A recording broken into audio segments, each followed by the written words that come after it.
ఏంటి జక్కయ్యని మనం చూస్తుంటాం. జక్కయ్యకి ఒక ఆశ ఉంది. నాకు నెమ్మది కావాలి, శాంతి కావాలి, సమాధానం కావాలి. నేను ఎలా పొందుకోగలుగుతాను? నాకు ఐశ్వర్యం ఉంది, ధనం ఉంది, అలాగే నాకు కుటుంబం ఉంది, మంచి ఉద్యోగం ఉంది.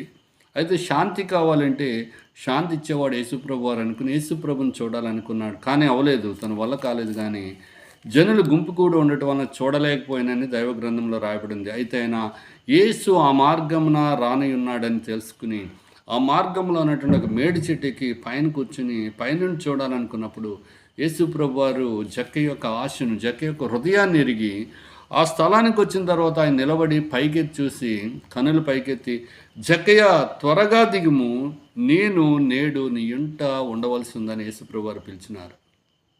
కనుక ఈ రోజున మనము దిగి రావాలి. ఆయన దిగి వచ్చినాడు నీ కొరకు. నీవు కూడా నీ కులము, నీ యొక్క జాతి, మతము, నీ యొక్క జ్ఞానము, నీ యొక్క అంతస్తులు వీటన్నిటి నుంచి కూడా